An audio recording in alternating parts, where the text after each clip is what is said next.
Break के बाद खुशामदीद कहते हैं आपका प्रोग्राम। आखिर बात क्या है? बात हो रही है बांग्लादेश पर। माजिद मकसूद साहब मौजूद हैं, सीनियर सहाफ़ी तजिया निगार हैं आप।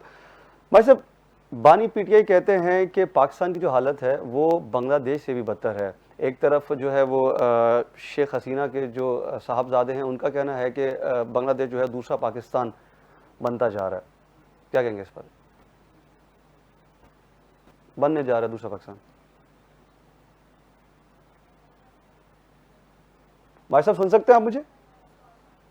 जी बिल्कुल सुन सकते। जी, मेरा सवाल ये था कि बानी पीटीआई कहते हैं कि पाकिस्तान जो है, पाकिस्तान के हालात बांग्लादेश से भी ज़्यादा बदतर हैं। और शेख हसीना जो हैं, उनके साहबजादे कहते हैं, सजीब साहब जो हैं, वो कहते हैं कि जी बांग्लादेश जो है वो पाकिस्तान बनने जा रहा है, दूसरा पाकिस्तान बनने जा रहा है। जी जी। तो देखें, हमारे पास हम कहते हैं हम बांग्लादेश हो गए हैं, और हम्म। बांग्लादेश वाले कहते हैं कि ये पाकिस्तान हो रहे हैं या पाकिस्तान हो रहा है। जी जी। ये तो क्योंकि हमारे हम एक ही मुल्क के एक ही खित्ते के लोग हैं, तो ब्लेम लगाते हैं क्योंकि हमारे आपस में रिफ्ट रही है, हमसे वो जुदा हम्म। हुए हैं। तो हम्म। ये कहना एक उनके लिए पब्लिक कंजम्पशन के लिए बहुत जरूरी है। वो हमें कहते हैं, हम उनको कहते हैं। दूसरी बात, मैं बिल्कुल इस बात से इत्फाक नहीं करता कि बांग्लादेश के हालात हमारे हालात जैसे हैं, बिल्कुल नहीं है। हम्म। बंगाली एक नेशन है, एक कौम है। और इसके अलावा वहाँ पे इस तरह के कोई हालात नहीं है कि वहाँ पे आके जो आपकी उनकी जो आर्मी है वो आके बैठ जाए और 10-10 साल वो वहाँ पे रूल करे। ऐसी हम्म। भी कोई वहाँ पे कहानी नहीं है।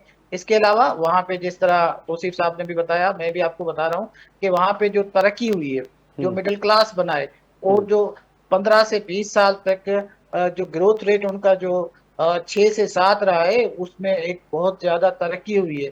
और 26 बिलियन उनके जो रिजर्व हो गए हैं। तो ये सारा कुछ अगर हम पाकिस्तान से कंपेयर करें, तो बहुत हमारे हालात देखें तो बलूचिस्तान कहाँ खड़ा हुआ है, केपी हम्म। कहाँ खड़ा हुआ है, और बाकी सूबों में सेंस ऑफ डिप्रीवेशन इतनी है। हम हमारे में अगर थोड़ी सी इसमें हम कोई ममासलत अगर देखते हैं, तो एक चीज की है। हम्म।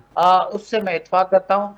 देखें, जो हमारे उनके अपना हसीना वाजिद थी, हम्म। उसने जितने भी अपोनेंट थे, जितने भी अपोजिशन की पार्टीज की, उनको दबा के रखा था, हम्म। बल्कि उनको उन्होंने डिस्क्वालीफाई करा दिया था। हम्म। इलेक्शन कमीशन उन्होंने अपनी घर की लोंडी बना के रखी थी। तो हम्म। हमारे पास इस तरह की सूरत हाल जरूर है कि हमारे पास अभी इमरान खान की जो मैंडेट है, हम्म। जो उसको तस्लीम नहीं किया जा रहा। सही। और उस पे जो भी हमारे सियासी कमेटेटर्स हैं और पंडित हैं, वो भी यही कह रहे हैं कि हमारे पास आप देखें, जो 3 सीटें इस्लामाबाद की, उनका ट्रिब्यूनल का फैसला नहीं आ रहा। और इसके अलावा जो आप देखें तो उनकी जो बला नहीं दिया गया था, और इसके अलावा जो सुप्रीम कोर्ट का फैसला आया, हम्म। उसको भी हम डिफाई कर रहे हैं, वहां भी सुप्रीम कोर्ट के फैसले को डिफाई किया गया। तो ठीक। कुछ चीजें आप कह सकते हैं कि हमारे पास, लेकिन ऐसा नहीं है कि हालात बिल्कुल एक जैसे हैं। अच्छा, अब आगे होने क्या जा रहा है? क्या आप समझते हैं कि शेख हसीना की जो सियासत है वो ख़त्म होने जा रही है, या तो फिर वो सियासी जोड़ तोड़ के बाद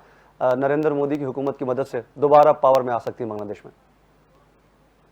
अच्छा, ये भी एक बड़ा वो हम्म। हमारे पास हम कहते हैं कि ये सारा का सारा इंडियन इन्फ्लुएंस है और इंडियन हुकूमत है। और और इंडिया इंडियन इंडिया इंडिया कहता है का पाकिस्तान यकीन मुलविस है। इंडिया का। भारत कहता है हाँ, पाकिस्तान ने इंडियन किया में है। देखिए।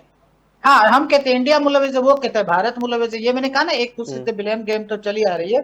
लेकिन मैं समझता हूँ कि अवामी लीग दोबारा आएगी, लेकिन ये जरूरी नहीं है, क्योंकि वो 77 ईयर बूढ़ी औरत है, अपना हसीना वाजिद, उसके हम्म। बेटे ने कहा है कि हो सकता है मैं आ जाऊं। अब तो ये मुमकिन है कि दोबारा आ जाए, लेकिन जो अभी यूनुस साहब आए, वो इस तरह के इलेक्शन नहीं कराएंगे। उन्होंने हम्म। देखे, आते ही उसने क्या काम किया। उसने आते हम्म। ही कहा कि पहले मुल्क में जो है आप अमन करें। उसके सही। आते ही उन्होंने पुलिस को हिदायत दी है कि आप सबसे पहले मुल्क में अमन करें, और जिनकी चीजें छिन गई हैं उनको वापस करें। हम्म। लेकिन उसके बाद अगर मुल्क में अमन होता है, कोई ट्रांसपेरेंट इलेक्शन होती है, तो सूनर और लेटर, क्योंकि हालात ऐसे हैं और इनकी जो लेगेसी है वो यकीनन उसमें बहुत सारे लोग नाखुश भी थे, लेकिन बहुत सारे लोग खुश भी थे। आपने हम्म। देखा होगा, कुछ ऐसी डेमोन्स्ट्रेशन भी हुई है जो हसीना वाजिद के फेवर में हुई है। सही। और एक जो दंगा फसाद शुरू हो गया है इस हुकूमत के जाने के बाद, और उस पे भी बहुत सारे सवाल है।